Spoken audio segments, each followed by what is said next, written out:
الإنسان كرم وعلمه من البيان ما لم يعلم فسبحان الذي لا يحصى امتنانه باللسان ولا بالقلم نشهد أن لا إله إلا الله وحده لا ضد له ولا ند له ولا بد له ولا نظير له ولا مثيل له ولا شبه له ولا شبيه له ولا والد له ولا ولد له ونشهد أن سيدنا وحبيبنا ومولانا محمدا عبده ورسوله الذي أرسله بالحق بشيرا ونذيرا وداعيا إلى الله بإذنه وسراجا منيرا الذي هدانا إلى دار السلام ونصح الأمم وبلغ الرسالة وأدى الأمانة وداعيا إلى الله بإذنه وسراجا منيرا لقد قال الله تعالى في كلامه المجيد وفرقانه الحميد أعوذ بالله من الشيطان الرجيم بسم الله الرحمن الرحيم ولقد بعثنا في كل أمة رسولا أن اعبدوا الله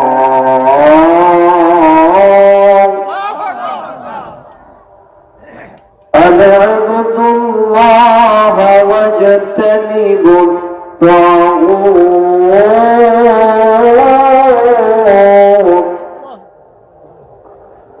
فمنهم من هدى الله ومنهم من حقت عليه الضلالة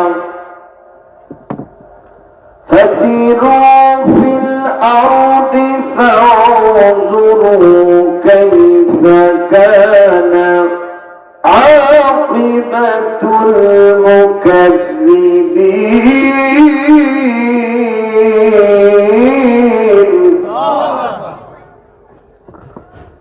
فسيروا في الأرض فانظروا كيف كان عاقبة المكذبين صدق الله العظيم وعن أبي هريرة رضي الله تعالى عنه قال أتى أعرابي للنبي صلى الله عليه وسلم فقال دلني على عمل إذا عملته دخلت الجنة قال تعبد الله ولا تشرك به شيئا وتقيم الصلاة المكتوبة وتؤدي الزكاة المفروضة وتصوم رمضان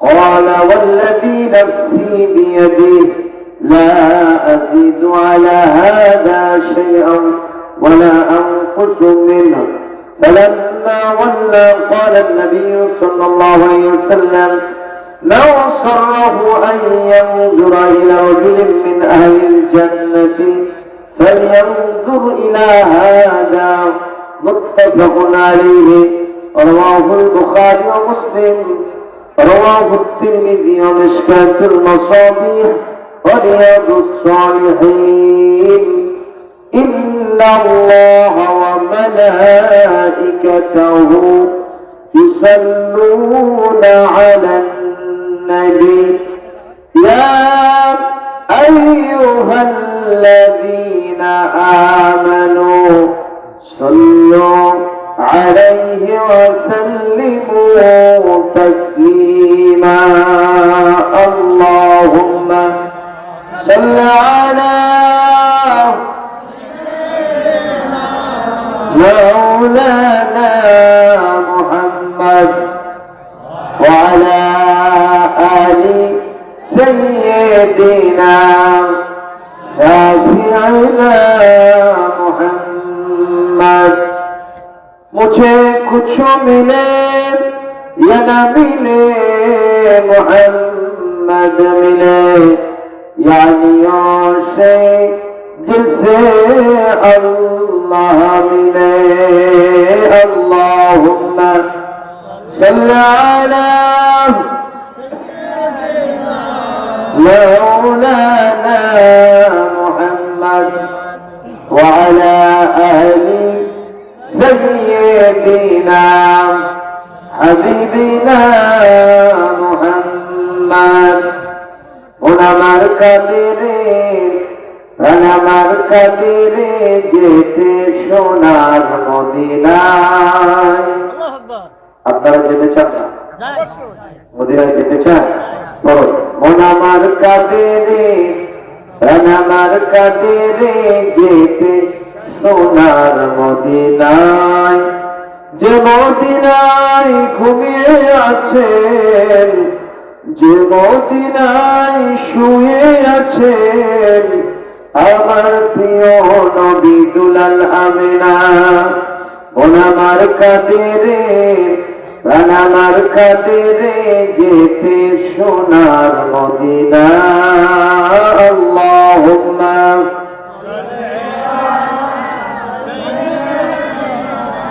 مولانا محمد وعلى آل سيدنا حبيبنا محمد بلغ العلا بكماله كشف الدجى بجماله حسنت جميع خصاله صلوا عليه একটু কালেমা পড়েন লা ইলাহা ইল্লাল্লাহ জোরে মোহাম্মদের সাথে লা ইলাহা আর জোরে লা ইলাহা লা ইলাহা ইল্লাল্লাহ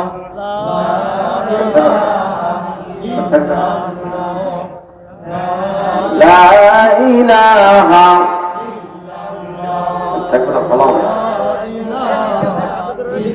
سبحان الله والحمد لله لا إله إلا الله যার দিলে আছে আল্লাহর ভয় যার দিলে আছে আমার মাবুদের ভয় আল্লাহ আল্লাহ সব সময় আর নিদ্রা কিছু ভালো লাগে না এই দুনিয়া ভালো লাগে না ভালো লাগে শুধু এক আল্লাহ লা ইলাহা ইল্লাল্লাহ জোরে লা ইলাহা لا إله إلا الله محمد رسول الله صلى الله عليه وسلم تسليما كثيرا كثيرا বাংলাদেশের ঐতিহ্যবাহী বগুড়া জেলার শিবগঞ্জ উপজেলার অন্যতম একটি গ্রাম ঐতিহাসিক সেকেন্দারাবাদ কাঞ্জির বাহারি সোনারপাড়া জামে মসজিদের উন্নয়ন কল্পে আজকে তাফসীর কোরআন মাহফিল 2025 সালের 5 ফেব্রুয়ারি ভাষার মাস রোজ বুধবার বাদ আসর থেকে মাহফিলের কার্যক্রম এই মঞ্চে এই ময়দানে শুরু হয়েছে। এখন সমাপনী অধিবেশন। আমরা সভাপতির মঞ্চে যাকে পেয়েছি জনাব মোহাম্মদ নুরুল ইসলাম দুদু সাহেব, সাবেক সহকারী অধ্যাপক, সরকারি MH degree college, Shibganj, Bogura. আমরা ধন্যবাদ সভাপতিকে শুভেচ্ছা জানাই। আল্লাহ তাকে হায়াতে তৈয়বা তওয়িলা দান করুন। জনগণে আমিন। আজকের সম্মানিত প্রধান অতিথি জনাব শহীদুল ইসলাম শফি, চেয়ারম্যান 12 নম্বর রায়নগর ইউনিয়ন পরিষদ। আমরা ধন্যবাদ প্রধান অতিথিকে শুভেচ্ছা জ্ঞাপন করছি। বরেণ্য অতিথি হিসেবে যার নাম আছে, ব্যস্ততার কারণে আসতে পারেন নাই, মহাস্থান শাহ সুলতান গৌকি রহমতুল্লাহ আলী ফাজিল ডিগ্রি মাদ্রাসার সম্মানিত অধ্যক্ষ, আমার বড় ভাই, বিশিষ্ট ইসলামী চিন্তাবিদ, বিশিষ্ট শিক্ষক নেতা জনাব মাওলানা মোহাম্মদ আবু বকর সিদ্দিক হাফিজাহুল্লাহ, আল্লাহ যেন তাকে সুস্থ সুন্দর হায়াতে তৈয়বা রাখেন। আজকের মাহফিলের সম্মানিত প্রধান পৃষ্ঠপোষক মোস্তাফিজুর রহমান সোহেল সরকার, বিশিষ্ট ব্যবসায়ী, সৌদি প্রবাসী, আমরা তাকে দোয়া করি আল্লাহ কবুল করুন। বিশেষ এবং আমন্ত্রিত অতিথিমণ্ডলী, মাহফিলে আমার পূর্ববর্তী আরো দুইজন বক্তা, সর্বজনায়ক হযরত মাওলানা হুমায়ুন কবির বিন জাকারিয়া, আলী প্রভাষক, শিবগঞ্জ ফাজিল ডিগ্রি মাদ্রাসা খতিব, কুড়াহাট কেন্দ্রীয় জামে মসজিদ। আল্লাহ রাব্বুল আলামিন যেন আজকের আলোচককে বিশ্বময় কবুল করেন। বক্তব্যকে ধন্য করেছেন হযরত মাওলানা মোহাম্মদ মঞ্জুর রহমান, সেকেন্দারাবাদ বড় চাপর কেন্দ্রীয় জামে মসজিদের তিনি কি দায়িত্বে আছেন ওখানকার খতিব। আমরা তার জন্য দোয়া করি আল্লাহ পাক তাকেও যেন কবুল করেন। জোরে বলে আমিন। আজকের মাহফিলে আমার পূর্ববর্তী আলোচকদেরকে আমি ধন্যবাদ জানিয়ে যারা হযরত উলামায়ে কেরাম আছেন আমি তাদেরকে শ্রদ্ধার সাথে স্মরণ করছি। এখানে মুরব্বী আছেন, যুবক আছেন, কচি কাচারা আছেন এবং আমার পর্দার আড়ালের মা ও বোনেরা আছেন। আমি সবাইকে আমার হৃদয়ের মনি কোঠা থেকে শুভেচ্ছা জানিয়ে আরেকটি বার সালাম দিচ্ছি। আসসালামু আলাইকুম ওয়া রাহমাতুল্লাহি ওয়া বারাকাতুহু। ওয়া আলাইকুম আসসালাম ওয়া রাহমাতুল্লাহি ওয়া বারাকাতুহু। সবাই কেমন আছেন আপনারা? আলহামদুলিল্লাহ। আপনি ভালো আছেন? আমরা আল্লাহর শুকরিয়া সবাই ভালো আছি। দেখলাম কয়েকজন যুবক এসে বসলো, দল ধরে এসে বসলো, আবার দল ধরে কিছুক্ষণ পরে উঠে চলে গেল। আমি জানি না ওরা আসলো কেন, গেল কেন, এটা তাদের জিজ্ঞেস করার দরকার আছে না? কিন্তু হয়তো লাভ আত্মা পাবেন কি বুঝলাম না। যুব সম্প্রদায়কে আজকে কোরআনের মাহফিলে শিকল দিয়ে বেঁধে আটকে রাখা যাচ্ছে না। জনগণ ঠিক কিনা? কারণ এরা খুব বেশি আসক্ত হয়েছে মোবাইলের, ঠিক কিনা? ওই পাশে দেখলাম চুলো করতেছে, বাস গাড়ি দাঁড়ানো। সভাপতি সাহেব বললেন ওরা কালকে কোথায় যেন যাবে। ওই সব আনন্দ উৎসব রেখে এখানে বসা তাদের জন্য খুব কষ্টকর, ঠিক কিনা বলো? কিন্তু বসার দরকার আছে না? নাই। যুবকদের বেশি বসতে হবে। বুড়া মানুষ কিছু করার ক্ষমতা নাই। এই রাত্রিতে যদি ঘুমাতে যায় কাশির ঠেলায় ঘুম ধরে, ঠিক কিনা? বউ বেটি দেখতে পারে না, নাতি মৃত্যুর ভয় বুড়ো মরে না। এখন এই রাত্রিতে তাহাজ্জুদ পড়া ছাড়া, তবলিগে সিল্লা দেওয়া ছাড়া, মাহফিলে বসা ছাড়া আর আছে নাকি? কম। বুড়ো মানুষ মন খারাপ করবে না, কারণ এগুলো আমাদের তবিয়া, স্বভাব। এটা আমার নিষ্কর্ম বয়সে পৌঁছে গেছে, ঠিক কিনা বলে? আমরা কি যুবক ছিলাম? কথা বলেন না কেন? যুবক ছিলাম। বুড়া মানুষের কোনো কাজ করার ক্ষমতা নেই। বাজারে যেতে চায়, ছেলেরা যেতে নিতে চায় না। চাই কি? বলেন না আপনি 100 টাকা ভাবে 500 টাকার নোট দিয়ে চলে আসবেন। যদি আলমোহর যেতে চায় ওখানেও যেতে চায় না, চাকরি থেকে রিটায়ারমেন্ট করে দেয়। তাহলে যে বয়সটা কোন দুনিয়ার কাজে লাগে না সেই বয়সটা আমরা কাকে দিই? আল্লাহ। বাংলাদেশের যারা হজ করতে যায় এরা কি সব যুবক? যদি কর্মজীবী মানুষকে বলা হয় যে আপনারা এখন হজ যান, কয় ভাই ওই হজ পাওয়া যাবে, মানে হাজিগিরি করা যাবে, আসলে 22 নম্বরই করতে হবে। এই জন্য আমার যখন রিটায়ারমেন্ট হবে আমি তখন যাবো। এটা কি উল্টা হলো না সিধা হলো? কারণ যুবক জীবনে আপনাকে মহান আল্লাহকে সময় দিতে হবে, ঠিক কিনা বলো? যুবক জীবন হলো আমাদের লাইফের ভিতরে, আমাদের জীবনের সর্বযুগ। এই সময়টা নিয়ে আল্লাহর কাছে জিজ্ঞাসাবাদ হতে হবে, জনগণ ঠিক কিনা জিজ্ঞাসিত হতে হবে। 5টা প্রশ্নের জবাব না দেওয়া পর্যন্ত একটা কদম সামনে যেতে দেবেন আল্লাহ। কয়টা? তার ভিতরে একটা হলো আন হায়াতিহি, তার পুরো জীবন সম্পর্কে প্রশ্ন হবে। ফিমা আফনাহু, কোন জায়গায় তার এই জীবনটা সে খানা করে দিয়েছে, এটা এক নম্বর। 2 নম্বর ওয়ান শাবাবিহি, তার যৌবনকাল সম্পর্কে জিজ্ঞেস করা হবে। ফিমা আবলাহু, যৌবনকাল কোন রাস্তায় সে কাটাইছে, ঠিক না বলো? আর 3 নম্বর হবে আম্মালিহি, তার সম্পদ সম্পর্কে জিজ্ঞেস করা হবে। মেন আইনা ইকতাসাবাহু, কোন জায়গা থেকে এই সম্পদগুলি আর্ন করেছে, উপার্জন করেছে, বৈধ না অবৈধ তরিকায়, কে জিজ্ঞেস করবে? আল্লাহ। অফিমা আনফাকাহু, কোন রাস্তায় ব্যয় করেছে, খরচ করেছে, সে রাস্তাটাও কি আল্লাহ রাস্তা ছিল না শয়তান রাস্তা ছিল, জিজ্ঞেস করা হবে। 4টা গেল। আর 5ম নম্বর ওমা আমিলা ফিমা আলিমা, সে যা জানতো সে অনুযায়ী কি সে আমল করত। এই 5টা বিষয়ের প্রশ্ন হবে। এক কদম অগ্রসর হতে দেওয়া যাবে না ততক্ষণ, এর জবাব হবে না যতক্ষণ। জনগণ ঠিক কিনা? তার ভিতরে যৌবনকাল আছে না? আমাদের দেশে একটা উল্টা কারবার আছে। মেয়েরা যদি বয়ফ্রেন্ডের সাথে আড্ডা দেয়, বুঝতে পারছেন? আমার বাসার পাশে একজন লোক তবলিগে ছিলেন। কোথায়?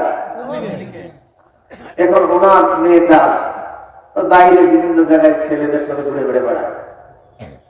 কলেজের ক্যাম্পাসে গিয়ে বয়ফ্রেন্ডের সাথে বিভিন্ন জায়গায় বসে থেকে আড্ডা মারে, অনেকের সাথে প্রেম করে।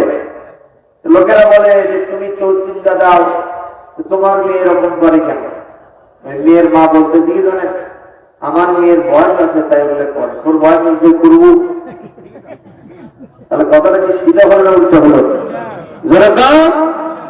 আমাদের দেশের একটা কালচার হলো যুবক ছেলেরা এরা গুনাহ করবে, এটা গুনাহ করা স্বাভাবিক, কিন্তু গুনাহ করা যাবে না। যারা বলেন ঠিক না ঠিক? সুতরাং যুবকদেরকে বলবো, সামান্য 1টা ঘন্টার সময় যদি কোরআনের মাহফিলে বসতে হতে পারে, তোমার এই 1টা ঘন্টা পরকালের মহা সংকটপূর্ণ অবস্থাকে পরিবর্তন করে তোমাকে জান্নাতে নিয়ে যেতে পারে ইনশাআল্লাহ। বলেন আমরা যারা আসতে পারলাম, আমরা খুশি না বেজার? খুবই কম না বেশি? তাহলে জোরে পড়ুন আলহামদুলিল্লাহ। ربنا لك الحمد حمدا كثيرا طيبا مباركا فيه। এটা জোরে তাকবীর হবে কার নামে? যে তাকবীর জীবনে দেন নাই, 10,000 লোক তাকবীর দিলে যেরকম হয় তার চেয়ে জোরে হবে, কারণ কোরআনে আসছে ইনয়াকুম মিনকুম 20 সাবিরুনা ইয়াগলিবু মিআতাইন। ঈমানদাররা যদি 20 জন হয়, এরা 200 কথা আছে, কিন্তু এর মিনিং হবে 100 কাফেরদেরকে কুচু কাটা করে দেবে। কতজন? না কতজন? 20 জন।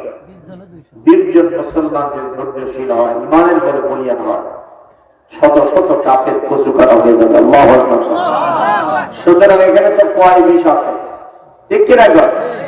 এই জন্য আমরা স্লোগান দিব কার নামে? মাইকটা হয়ে গেছে আমার থেকে অনেক নিচু, এটা বলে ওপর দিক বলে আমি এইটার কথা বলি। আমার এই কোমর তো লাগে শেষ হয়ে যাবে। যাই হোক, এটা এমন একটা জিনিস এখানে লেখা মাইক সুন্দর, কিন্তু এটা ভালো না। মাইকটা খুব ভালো লাগতেছে। হ্যাঁ রে, জানেন যে এখানে মফিজ বক্তা হলে এত মাইক ভালো দিয়ে কি লাভ হবে? লিল্লাহি তাকবীর। এটা বসার ফিরে যদি পাও, এই বসার ফিরে থাকে না, লিল্লাহি তাকবীর। এটা মুরগি জব করার সাথে নিচে আছে। লিল্লাহে তাকবীর। হাত তোলেন তো দেখি, নারায়ে তাকবীর, নারে তাকবীর, নারায়ে তাকবীর। আল কোরআনের আলো সংসদে চালু, কোরআন আছে যেখানে, আলেম উলামা যেখানে, শয়তান যেখানে, শয়তানের কালো হাত ভেঙে দাও, গুড়িয়ে দাও। নারে তাকবীর। এটাই আমাদের ইনকিলাবের অস্ত্র, ঠিক কিনা বলেন? আমরা শয়তানের বিরুদ্ধে বোমা ফাটাইছি। কি ফাটাইছি? সেটা বারুদ দিয়ে তৈরি না। এই স্লোগানটাই হলো শয়তানের বিরুদ্ধে বোমা ফাটানো। সুবহানাল্লাহ। কোরআন কারীম বলছে, ওয়ারাব্বাকা ফাকাব্বির। হে ঈমানদার মুসলমান, তুমি তোমার রব মহান আল্লাহর নামে তাকবীর দাও। সূরা মুদ্দাসসিরের 3 নম্বর আয়াত, ঠিক কিনা? এরপরে আসেন কোরআনে কারীম সূরা বানী ইসরাঈলের সর্বশেষ 111 নম্বর আয়াত, ওয়াকাব্বিরহু তাকবীরা। আল্লাহ রাব্বুল আলামিন বলেন, এই পৃথিবীতে তুমি তোমার রবের নামে, সেই মহান আল্লাহর নামে একবার নয়, দুইবার নয়, যদি কোনো শব্দ বাবে তাফঈলে চলে যায়, আরবিতে সেই শব্দটা ইসরারের ফায়দা দেয়, বারবার হওয়ার ফায়দা দেয়। এজন্য সাল্লিমু তাসলিমা, রাসূলের জন্য তোমরা সালাম পড়ো, তার জন্য দরুদ পড়ো। একবার নয়, দুইবার নয়, বারবার রাসূলের জন্য তোমরা সালাম পড়ো এবং তার জন্য দরুদ পড়ো। জোরে বল সুবহানাল্লাহ। আল্লাহ রাব্বুল আলামিন বলেন, এবারে আমাদের সকল রে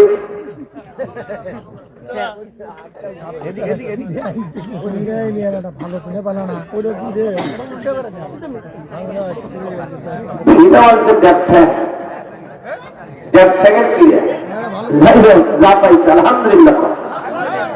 এখন একটু আরাম করছি, সোজা হয়ে এতটুকু পুজো ছিলাম। তাহলে বোঝা গেল তাকবীর দিতে হবে একবার না বহুবার। জোরে বলুন। আমাদের জীবনের চট্টবটম কার নামে তাকবীর হয়েছে? যখন জন্ম নিয়েছিলাম কানে কি দেওয়া হয়েছিল? আজান। আজানের প্রথম শব্দ হলো তাকবীর। জোরে বল, ঠিক কিনা? এরপরে যখন নামাজ শুরু করেছি, নামাজের প্রথম, মাঝের, শেষে বারবার যা দিয়েছি সেটা কি? নামাজে যদি ভুল হয় সুবহানাল্লাহ বলা যায়, আল্লাহু আকবার বলে ইমামকে লোকমা দেওয়া যায়। আর আপনার জীবনের সর্বশেষ নামাজ, তার নাম হলো জানাজা। এ নামাজ আমিও পড়ব না, আপনিও মারা গেলে আপনিও পড়বেন না, অন্যরা পড়বে। যখন ঠিক না ঠিক? এই নামাজে যদি 4 তাকবীর পড়া না হয়, জানাজার সালাত আদায় হবে না, আবার দোহরাতে হবে। কয় তাকবীর? 4 তাকবীর পড়া ফরজ। সুতরাং বোঝা গেল জীবনের টপ-টু-বটম, মিনাল মাহাদি ইলাল লাহাদে, দোলনা থেকে কবর পর্যন্ত কার বরত্ব, মহানত্ব, শ্রেষ্ঠত্বের ঘোষণা হবে। সেটা হবে আল্লাহু আকবার। আর সে আল্লাহু আকবার ধ্বনি দিলে গত 17 বছর আমাদেরকে জঙ্গিবাদ হিসেবে চিত্রিত করেছে। কথা বল। যদি রাজপথে কেউ কিছু দাঁড়ায় করবে আল্লাহু আকবার, পুলিশ করার দর জীবন নিয়ে সাইজ কর। আর যদি কেউ বলছে জানো জানো আগুন জানো, পুলিশের আগে লড়াই হলো সবচেয়ে ভালো। কথা বল। এরকম উল্টা পাল্টা কারবার গত সেশন গুলোতে হয়েছে কিনা? এখন অবশ্য আলহামদুলিল্লাহ কোনো সমস্যা নাই, তবে এখনো কিছু কিছু জায়গা হচ্ছে। সেদিন এক বড় নেতা, নাম বলবো না, ওখান থেকে স্লোগান দিয়েছে নারায়ে তাকবীর আল্লাহু আকবার। ওই নেতা সাহেব বলছে, এই তোর তাকবীর আমি পুড়ে ফেলে দেব, এরকম কথা বলছে। নাউযুবিল্লাহ। তকবীর দিতে দেবে না। আহা, ওই বিগত সেশনগুলোর নেচার কালচার যদি এখনো আবার বাস্তবায়িত হয়, আবার যদি এগুলো ইমপ্লিমেন্ট হয়, আবার যদি চর্চা হয়, তাহলে তো আমরা এখন পর্যন্ত ফেসিস্ট মুক্ত হতে পারি না। এই কথা বল ঠিক না? আমাদের ওই কালচার আর ধারণ করা যাবে না, ওখান থেকে আমাদের শিক্ষা নিতে হবে। জোরে বল ঠিক কিনা?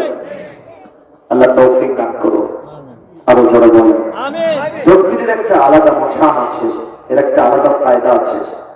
আমাদের দেশের পার্শ্ববর্তী দেশের নাম হলো ভারত, ঠিক কিনা? ওখানে আহমেদাবাদ নামে একটা জায়গা আছে। ওই জায়গাতে মুসলমান এবং হিন্দুদের একটা দাঙ্গা হচ্ছিল কয়েক বছর আগে। সেখানে অনেকগুলো মুসলমান পুড়ে মেরেছিল। তো ওই পাশে একটা লোক, তার স্ত্রী অন্তঃসত্ত্বা, ডাক্তার যে ডেটটা দিচ্ছে সেই ডেটটা এক্সপায়ার হয়ে গেছে, কিন্তু বাচ্চা হয় না। তখন তারা চিন্তা করলো একে আমরা হাসপাতাল ক্লিনিকে নেই, ওখানে একটু সিজারিয়ানের মাধ্যমে বাচ্চাটা প্রসব করবো। যখন ভ্যানে করে নিয়ে আসতেছিল, ওখানে আবার মুসলমানদের মিছিল হচ্ছিল। যেরকম কি সে মিছিলের আমরা কি বলি? নারায়ে তাকবীর, আল্লাহু আকবার। যেই বলছে নারায়ে তাকবীর, আল্লাহু আকবার, ওই মহিলার কান দিয়ে ঢুকছে, মগজ ধোলাই করছে, পুলিশের ভিতরে জালজালা পয়দা করছে। এত থরথরি কাপ, ধ্যানের উপরে বাচ্চা প্রসব হয়ে গেছে। আল্লাহু আকবার, আল্লাহু আকবার, জোরে বল আল্লাহু আকবার। বাচ্চা প্রসব হয়ে গেছে। তখন পরিবারের লোকেরা বলল, বাচ্চাও সুস্থ, মাও সুস্থ, আবার ওখানে নিয়ে যে কি হবে, চলো বাড়ির দিকে নিয়ে যাবে। যখন ফিরতেছে মহিলাটা বলল, দেরি করে, আগে যাব। কেন? কিসের আওয়াজে আমার সন্তান প্রসব হলো? এই আওয়াজটা কোথা থেকে আসলো, কে দিল? আমি এটার গোড়া না হাতায়া উদ্ধার না করে আমি বাড়িতে যাবো না। সুবহানাল্লাহ। যারা মিছিল করতেছিল একজনকে বলছিল, কি আওয়াজ দিয়েছেন আপনারা? এটা কোন আলাদা আওয়াজ না, এটা হলো মহান আল্লাহর বরত্ব, মহানত্ব, শ্রেষ্ঠত্ব, একে আমরা তাকবীর বলি। সুবহানাল্লাহ। এটাই যদি ইসলাম হয়, আমি যদি হাসপাতাল ক্লিনিকে যেতাম, সেখানে আমার হাজার হাজার টাকা খরচ হতো সিজার করতে। কথা বল, এত রুগী খরচ হতো, কিন্তু সেখান থেকে কিছুই লাগলো না। এই আওয়াজ আমার বাচ্চা প্রসব করে দিল। সুতরাং এই ধর্ম গ্রহণ না করে আমি বাড়িতে যাবো না। ওই মহিলা তার পুরো পরিবার সুদ্ধা ইমাম সাহেবের কাছে ইমানের কালেমা পড়ে মুসলমান হয়ে গিয়েছে। এই জন্য কবি বলছেন, আল্লাহু আকবার বলরে মুমিন, আল্লাহু আকবার বলরে মুমিন, তারি আকাশ আর তারি জমিন, আল্লাহু আকবার বলরে মুমিন। আয় আল কোরআনের কথা বলি, আল হাদিসের পথে চলি, চললে এ পথে জানি যাবে দুদিন, চললে এ পথে জানি আসবে সুদিন, আল্লাহু আকবার বলরে মুমিন। জোরে আল্লাহু আকবার বলরে মুমিন, তারি আকাশ আর তারি জমিন, আল্লাহু আকবার বলরে মুমিন। জোরে বল আল্লাহু আকবার। আমার ভাইরা, সেই মহান আল্লাহর বরত্ব, মহানত্ব, শ্রেষ্ঠত্বের ঘোষণা শুধু মাহফিলে হবে না, গোটা পৃথিবীর প্রতিটি জমিনে মহান আল্লাহর বরত্ব ঘোষণা করা লাগবে। কথা বল ঠিক কিনা? কিন্তু দুঃখজনক, আমরা শুধু মসজিদে আল্লাহর বরত্ব ঘোষণা করি, মাদ্রাসায় খানকা বক্তব্য মারকাজে করি, কিন্তু এই বরত্ব আমরা আদালত ভবনে দিতে পারি না। কথা বল ঠিক কিনা? এই জগৎ সরকারের যারা চালা চামুন্ডা ছিল, অনেকে গ্রেফতার হয়ে গেছে। কথা বল ঠিক কিনা? ওরা পর্যন্ত আদালতের ভিতরে জয় বাংলা স্লোগান মারতেছে। কথা কয় না?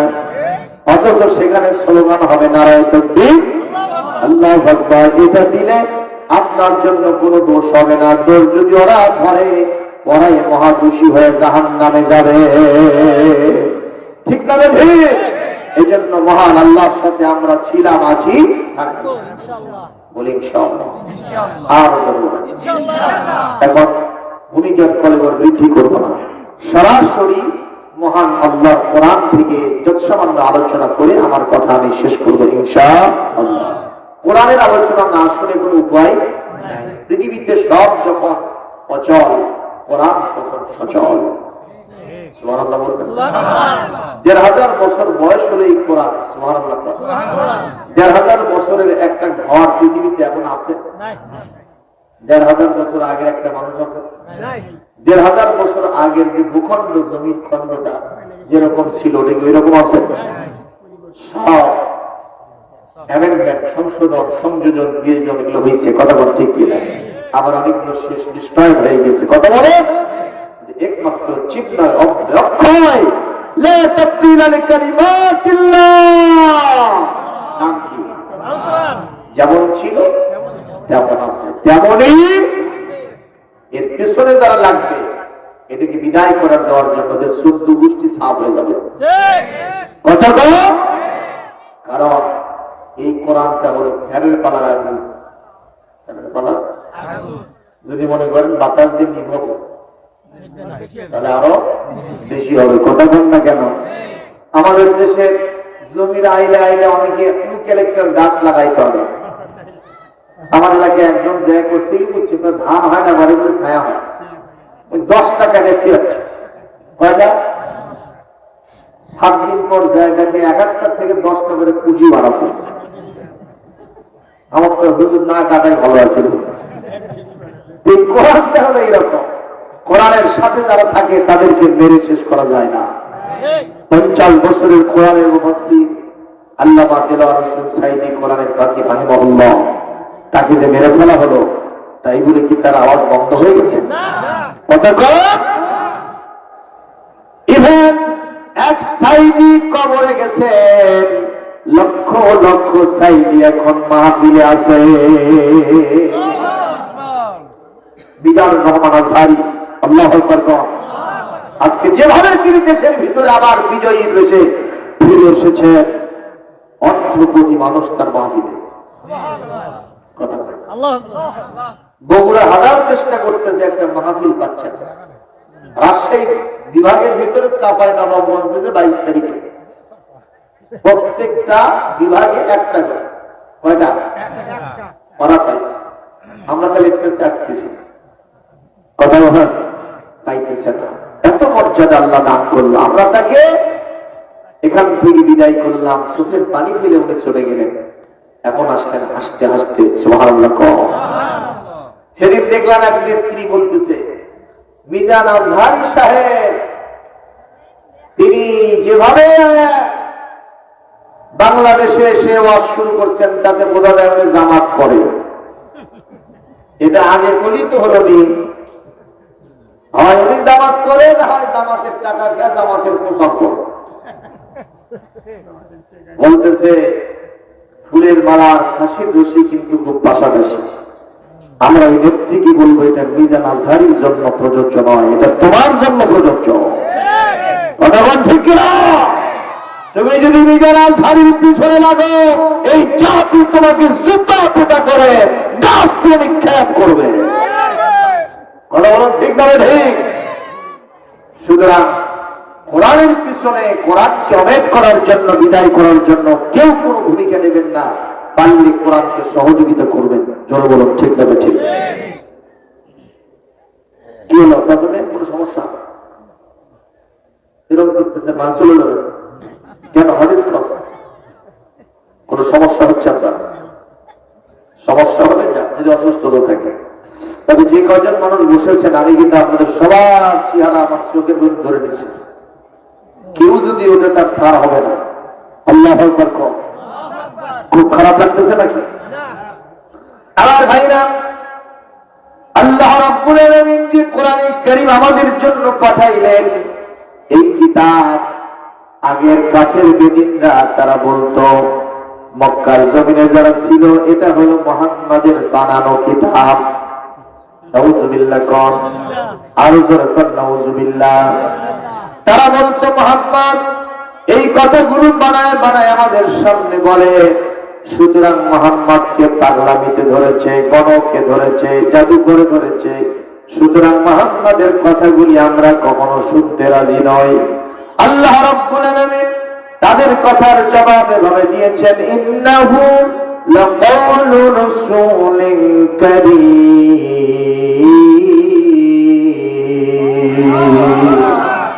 এটা আমার নবীর বানানো কোনো কথা নয়, এটা এক সম্মানিত বার্তাবাহক ফেরেশতা জিবরাইল আমিন মহান আল্লাহর কাছ থেকে নিয়ে এসে তাকে শোনায় দিয়েছে।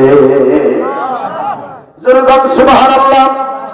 তোমরা বলতেছো এটা কবির কবিতা, আমি আল্লাহ বলছি আমা হুয়া বিকাউলি শাইর কালিলাম মা তুমিনুন। তোমরা বলছো এটা কবির কবিতা, আমি আল্লাহ বলি না না, এটা কবির কবিতা নয়, এটা আমি আল্লাহ রাব্বুল আলামিনের বার্তাবাহক ফেরেশতা আমার পক্ষ থেকে নিয়ে গিয়ে নবীকে দিয়েছেন।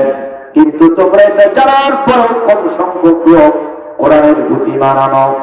ওয়া হুয়া বিকাউলি শাইর ওয়ালা বিকাউলি কাহিন, এটা কোন গণকের গণক বিদ্যা নয়। কালিলাম মা তাযাক্কারুন, কিন্তু কম সংখ্যক লোক তোমরা এখানে উপদেশ গ্রহণ করো। আল্লাহ রাব্বুল আলামিন বলেন, তাহলে এটা কি?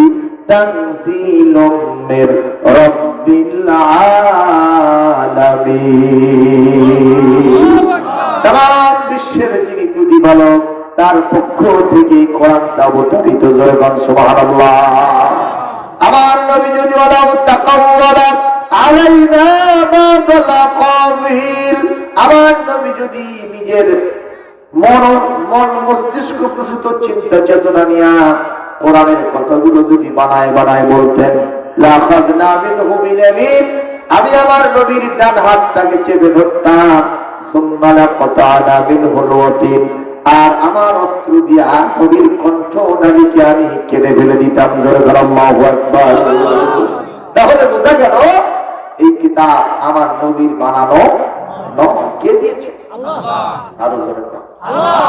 পৃথিবীতে যদি আমরা কেউ এখন আল্লাহর সাথে কথা বলতে চাই, আমাদের অন্য কোনো ওয়ে নাই, অন্য কোনো পথ নাই, ঠিক কিনা?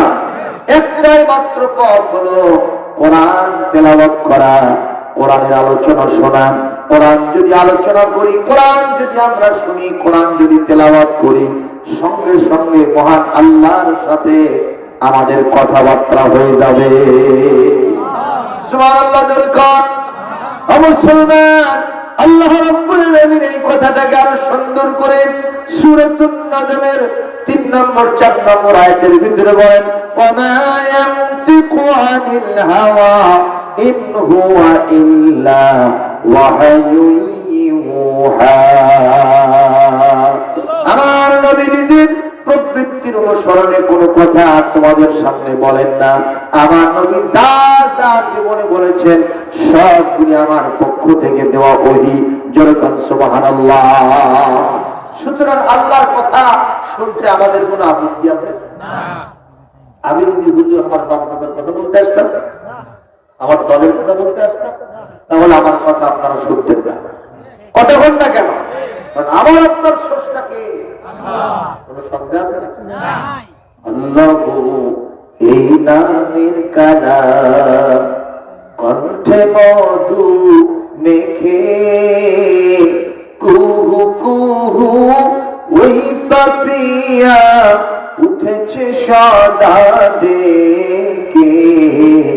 আল্লাহ এই নামের কালাম হু হু হু হু বাতাস শোনায় জাল্লা জালালুহু, কুল মাখলুক তাসবিহ পড়ে আল্লাহু আল্লাহু আল্লাহু আল্লাহু।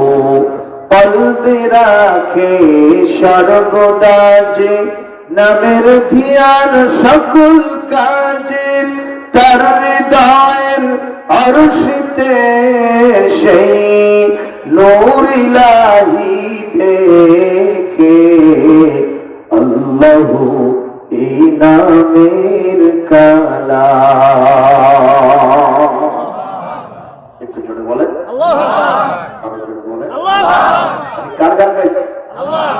এই দুনিয়াতে আমাদের শিল্পীরা যারা চলচ্চিত্র জগতে প্যান্ডেলে সুর দিয়া দেহ দেখায়, কথা বলে মঞ্চে দাঁড়ায়া ওই মিউজিকের তালে তালে নেচে গিয়ে জনগণকে মুগ্ধ করে। দেখবেন আল্লাহর নামের গান না গাওয়া সত্ত্বেও, ওরা প্রেমের গান গাওয়া সত্ত্বেও ওদের পায়ের নিচে আমাদের দেশের চামড়া উঠা যুবকেরা 500,000-এর কর করা নোট পায়ের নিচে ফেলে দেয়। একটু জোরে কোন কথা ঠিক না বেঠি? অথচ সব গান শুনলে কি জান্নাত হবে না জাহান্নাম হবে? এ জোরে কোন জান্নাত হবে না জাহান্নাম হবে? আমার বাড়ির সামনে দিয়া বন্ধু আমার অঙ্গ কইরা হাইটা যায়, হাইটা যায়, তারপরে কি বুকটা হাইটা যায়। চাচা আগের থেকেই বুক ফাটাফাটি করছে। জোরে কোন কথা ঠিক না বেঠি? সেই মুখটা আপনারা নব্য মহাদ্দেশে গেল কোথায়? আর খুঁজে পাওয়া যাচ্ছে না। কত গত 17টা বছর যে সংসদে আল্লামা দিলওয়ার হোসেন সাঈদী রাহিমাহুল্লাহ, আল্লামা নিজামী, মুজাহিদ আব্দুল কাদের মোল্লা, আমাদের দেশের বড় বড় আলেমরা, আমাদের মরহুম মুফতি আমিনী সহ বড় বড় শায়েখেরা কোরআন থেকে যেই সংসদ ভবনে দর্শ দিতেন, সেই সংসদ ভবনে ওই সব নষ্টা মহিলা লাগিয়া প্যান্টানারে সুর দিয়ে প্রেমের গান গাইছে। কথা ঠিক কিনা? এই সুযোগ আর দেওয়া যাবে না, ঠিক না ঠিক? আর সেই সুযোগ আমরা দিতে পারি না, কারণ এই দেশটা আর্যদের নয়, শিখদের নয়, এটা অবশ্যই নন মুসলিমের নয়। এই দেশটা হলো 95% মুসলমানের দেশ। অন্যরা যদি মাতামাতি করতে চায় আমাদের অনুমতি নিয়ে করতে হবে, ঠিক কিনা? জামাই যদি বাড়িতে আসে তোমার জন্য রীতিমতো খাওয়া দাওয়ার ব্যবস্থা, থাকার ব্যবস্থা আছে, কিন্তু তুমি যদি কও যে আমার বাড়িটা লিখে দাও, সে সুযোগ দেওয়া কথা কোন ঠিক কিনা? এদেশের যারা হিন্দু আছে, বৌদ্ধ আছে, খ্রিস্টান, ইহুদি আছে, তারা আমাদের দেশে জামাই আদরে থাকবে, কিন্তু তারা যদি দাবি তোলে আমাদের কথা অনুযায়ী দেশ চলবে, এটা আর তো বাংলা মানতে পারে, বাংলাদেশের তৌহিদি জনতা মানবে না, মানবে না, মানবে না। ঠিক না ঠিক কম? সুতরাং যুবকদেরকে বলবো, তোমাদেরকে ওইসব গান বাজনা বাদ দিয়ে কোরআনের গান গাইতে হবে। এই যে সামনে আসতেছে 14ই কি, ওটা কি দিবস? ভালোবাসা দিবস। লোকেরা কয় ভালোবাসা দিবস, আমি বলি না ভালোবাসা না, এটা কুত্তকুত্তি দিবস। কুত্তকুত্তি যা করে ওই দিনে তাই হয়, ঠিক কিনা?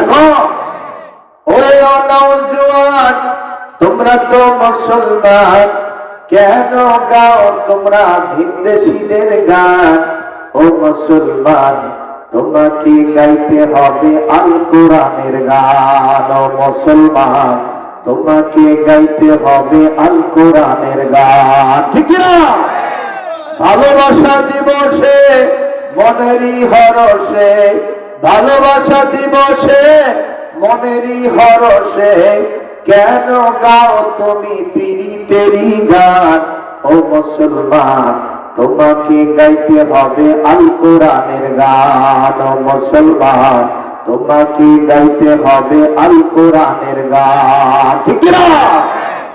পহেলা বৈশাখে রমনার বটমূলে, পহেলা বৈশাখে রমনার বটমূলে, কেন গাও তুমি বাউলেরই গান? ও মুসলমান, তোমাকে গাইতে হবে আল কোরআনের গান।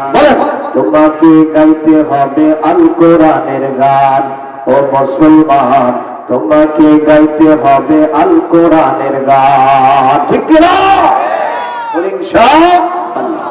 আমার ভাইরা, যেখান থেকে তেলাওয়াত দিয়েছি সূরাতুন নাহল 36 নম্বর আয়াত, আল্লাহ পাক বলেন এই পৃথিবীতে সব জাতির কাছে আমি একজন করে রাসূল পাঠাইছিলাম। সুবহানাল্লাহ। কোন সেই রাসূল করে সে তাদের সব জাতির কাছে 2 দফা দাওয়াতি কাজ করেছেন। কয় দফা?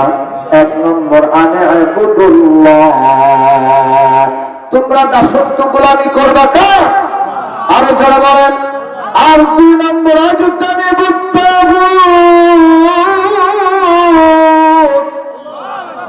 তোমরা শয়তানকে তাগুতি শক্তিকে পরিহার করবা। আল্লাহকে মানলে শয়তানকে মানার কোন সুযোগ নাই। ঘোষণাকার ইয়া আইয়ুহাল্লাযীনা আমানু দুখুলু ফিস-সিলমি কাফা ওয়া লা তাত্তাবিউ খুতুওয়াতিশ শাইতান ইন্নাহু লাকুম আদুউম মুবিন। আর জোরে করে আল্লাহু আকবার। আল্লাহ তাআলা ইসলামের মধ্যে ঢুকতে হলে পুরোপুরি ঢোকম, শয়তানকে অনুসরণ করা যাবে না। জোরে বলুন ঠিক কিনা? একটা ধরলে আরেকটা ছাড়তে হবে। আপনি যদি মনে করেন আমার ডায়াবেটিস হয়েছে, ডাক্তারখানায় গেছেন, ডাক্তার সাহেব লিখে দিল আপনি সকাল বিকেলে 30 মিনিট মিনিমাম হাঁটবেন, ঠিক কিনা?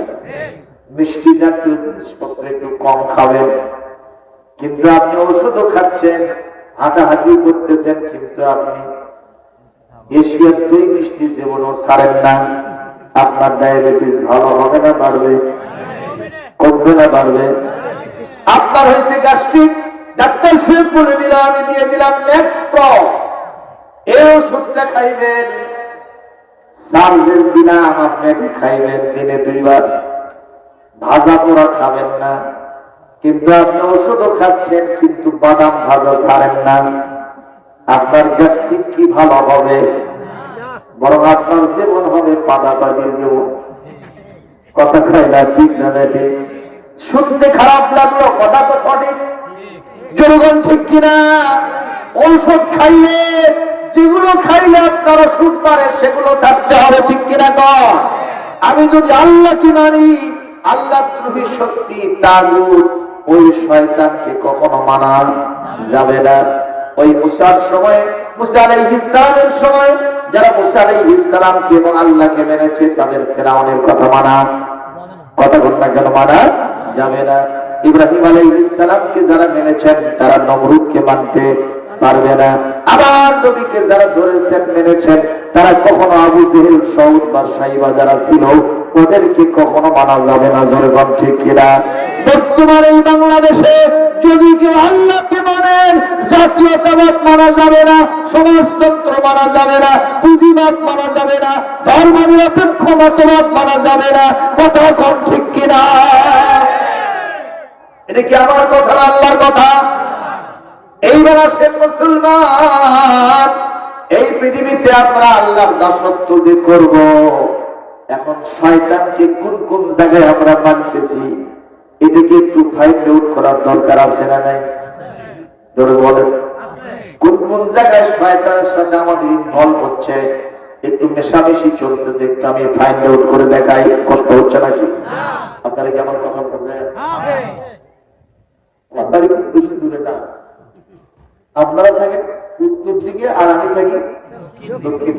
বগুড়া ওই পার, আমি এখানে দক্ষিণ কোনটা? এটাই দক্ষিণ। আমার সম্পূর্ণ উল্টো হয়ে গেছে। এটি পেঁচা মিশি করছি তো অনেক, গাড়ি রাখতে যে বেঁচে আসছি। যাই হোক, আমি হলাম দক্ষিণ আর আপনার হলেন দেশ। কি বলে জেলা কয়টা? কোন জেলা? বগুড়া জেলা, ঠিক কিনা? বগুড়া হামার লারি পোতা, বগুড়া হামার ঘর, বগুড়া হামার লারি পোতা, বগুড়া হামার ঘর, মিলামিশে থাকি সগলি কেউ কাবুলাই পথ, বগুড়া হামার লারি পোতা, বগুড়া হামার ঘর, ঠিক কিনা? এই বগুড়ার ধারটা গেছে করতুয়া নদী, দেশের সেরা দেখাও বগুড়ায় আসো যদি, তোমার বগুড়ায় আসো যদি, বগুড়ায় আসলে দেখবার বাবা মহাস্থানের ঘর, বগুড়া হামার লারি পোতা, বগুড়া হামার ঘর, বলে বগুড়া হামার লারি পোতা, বগুড়া হামার ঘর, মিলামিশা থাকি সগলি কেউ কারো লয় পথ, বগুড়া হামার লারি পোতা, বগুড়া হামার ঘর। এতক্ষণ লোক আছে যে কিছু মহাস্থানের ঘর সব শীতে উঠছে, এটা তো আমাদের কাছেই ঘরে। ঠিক না? ঠিক কথা বুঝতে অসুবিধা হয়? অসুবিধা হয়? কথা যদি বুঝতে অসুবিধা হয় তাহলে সেটা কায়দা হয় না বেকায়দা হয়। রেল স্টেশনে দুইজন যাত্রী ট্রেনের সিটে উঠছে, কয়জন? একটা ম্যাডাম, একটা স্যার। তো চেকার সাহেব এসে বলতেছে, ম্যাডাম টিকিটটা দেন, চেক করবো। ম্যাডাম বলতেছে, আমারটা মাসিক। কি বলে? যে বলছে মাসিক, আমি আর টিকিট দেখে ব্যাগ দিয়ে মেরে চলে আসে। পাশে যে স্যার বসেছিল ও খুব সিটে জীবনের টিকিট কাটে না, ফাঁকি ঝুঁকি দিয়ে চলে যায়। মনে মনে বলতেছে, বাহ, অসুখের কথা বলে টিকিট আর দেখে না রে, এরকম একটা অসুখ তো আমারও আজকে আসলে হবে। বলতে, স্যার আপনারটা দেন একটু দেখি। আমার ব্যাগ শিরে যেই বলছে এক শিরে, সেখান সাহেব বড় বড় চোখ বার করে, এই মেয়ে টিকিটের সাথে 100-200 সম্পর্ক কি? মিয়া সাহেব, পাশের মহিলা মানুষ, অসুখের কথাগুলো টিকিট দেখলেন না, ওরকম একটা অসুখ আমার আছে জন্য আবার আপনার ব্যাখ্যা দেওয়া লাগবে নাকি? এই মেয়া সাহেব, আপনি কি বুঝেছেন? যে মহিলা বললো যে মাসিক অসুখ। আরে আপনি ভুল বুঝেছেন, উনি প্রত্যেকদিন যাতায়াত করে, এই জন্য 1 মাসের অগ্রিম টিকিট কাটে, তাই বলছে মাসিক, আর আপনি বলছেন মাসিক অসুখ। এই ভুল বুঝার কারণে আপনার গোপনীয় রোগটা ফাঁস হয়ে গেছে। কথা বল ঠিক কিনা? সুতরাং আমরা বুঝতে পারছি তো, বলি ইনশাআল্লাহ। আমার ভাইরা, কোন কোন জায়গায় শয়তানের সাথে আমাদের সম্পর্ক? আল্লাহ রাব্বুল আলামিন বলেন, ইয়া আইয়ুহাল্লাযীনা আমানু ইন্নামাল খামরু ওয়াল মাইসিরু ওয়াল আনসাবু ওয়াল আজলামু রিজসুম মিন আমালিশ শাইতান ফাজতানিবুহু লাআল্লাকুম তুফলিহুন।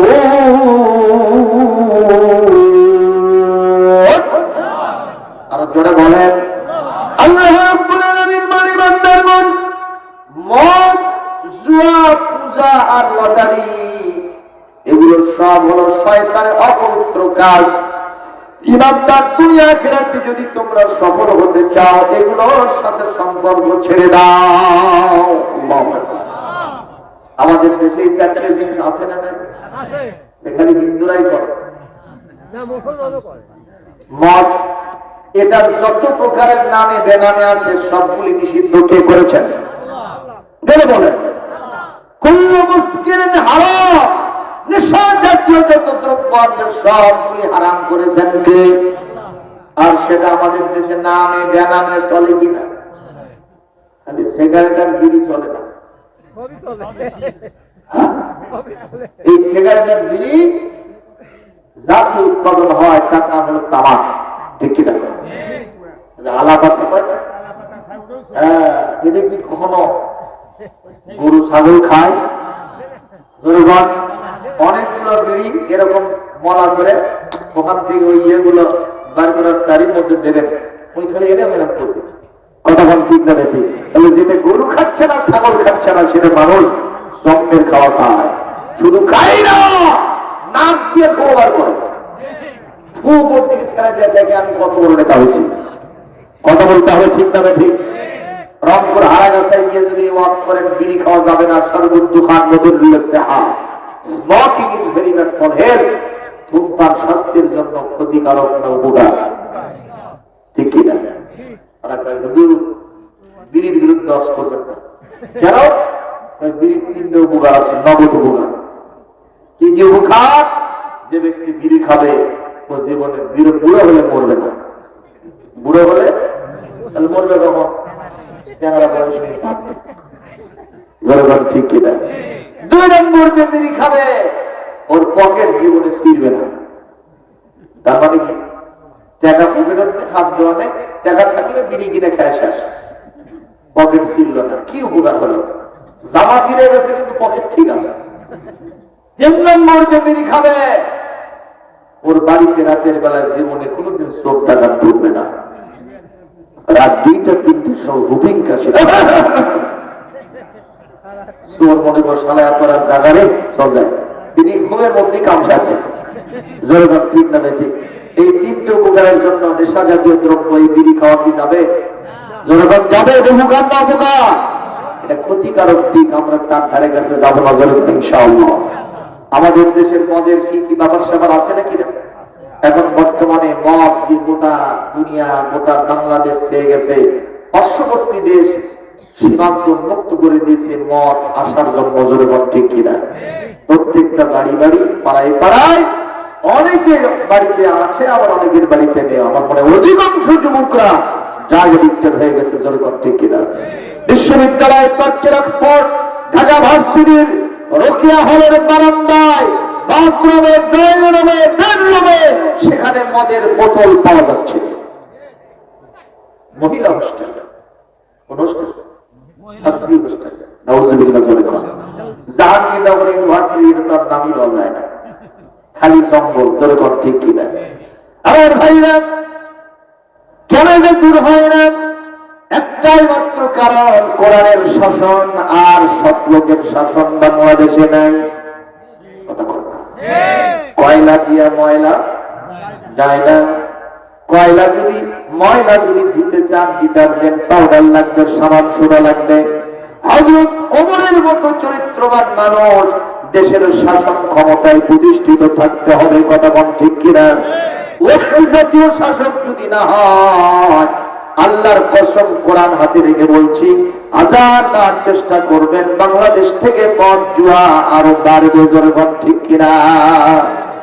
হযরত ওমরের সময় এই আয়াত তেলাওয়াত করেছেন, সূরা মায়েদার 90 নম্বর আয়াত তেলাওয়াত করে তিনি অ্যাসেম্বলি ভবন মসজিদে নববীতে ডাইরেক্ট নিষেধাজ্ঞা জারি করে গেজেট আকারে পাস করে দিয়েছেন। আর হযরত ওমর দেশের ভিতরে মদ চলে কি চলে না এটা দেখার জন্য, অবজার্ভ করার জন্য তিনি রাতের বেলায় ঘুরতেছেন, জনগণ মারহাবা। হঠাৎ করে দেখতেছেন রাস্তার ভিতরে একজন যুবক ওই দিক থেকে আসতেছে ঊর্ধ্বশ্বাসে। যুবকের মাথার চুল বড় বড়, চাহনি দেখলে মনে হয় একজন সন্ত্রাসী, জনগণ কি? সন্ত্রাসীদের চেহারা দেখলে বোঝা যায় কি তাই না?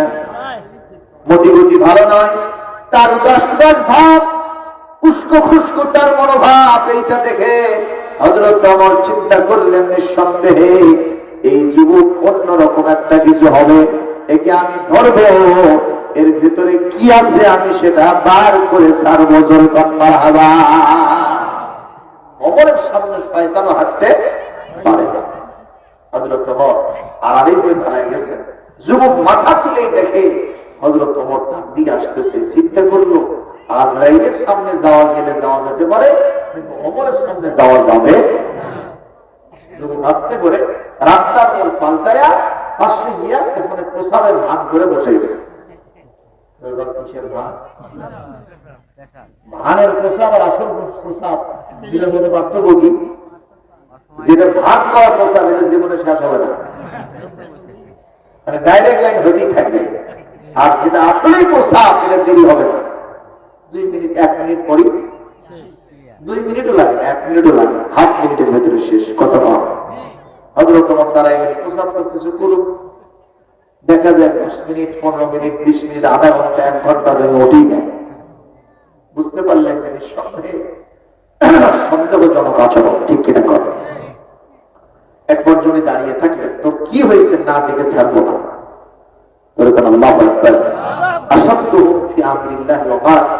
আল্লাহ রাসূল বলেছেন, আল্লাহর আদেশ বাস্তবায়নের ক্ষেত্রে ওমরের চাইতে কঠোর প্রাণ আর কেউ নাই।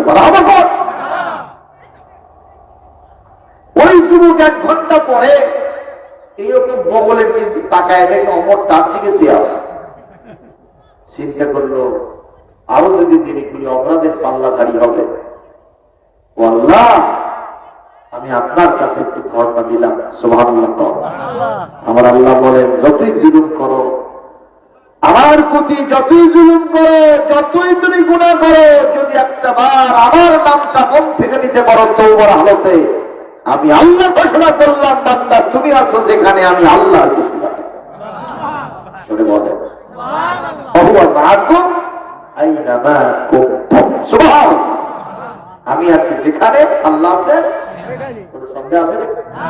এই যে এখানে যে আমরা কেউ কেউ যাচ্ছি, কেউ কেউ আসতেছি, কেউ কেউ চিন্তা করতেছি, না আগামীকাল ব্যবসা প্রতিষ্ঠানে যেতে হবে, 11টা পার হয়ে গেছে, যাই বসে থাকি, এখানে থাকা যাবে না। আবার কেউ কেউ বসে আছেন, কোরআন আলোচনা হচ্ছে, একটু শুনেই যাই। এটা কে দেখতেছেন? বলুন।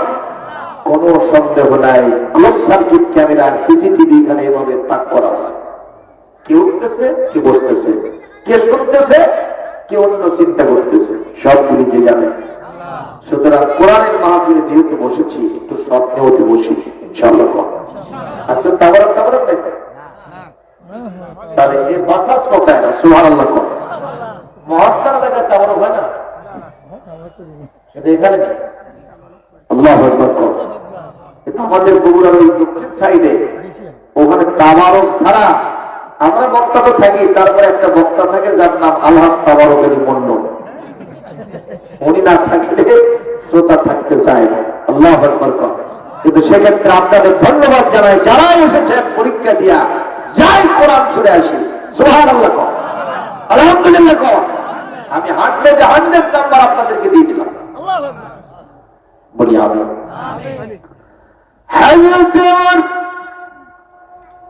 দাঁড়িয়েছেন যুবক, আল্লাহকে স্মরণ করে বলে, আল্লাহ আপনি বলেছেন তুবু ইলাল্লাহি তাওবাতান নাসুহা আসা রাব্বুকুম আন ইউকাফিরা আনকুম সাইয়্যাতিকুম ওয়া ইউদখিলাকুম جنات تجري من تحتها الأنهار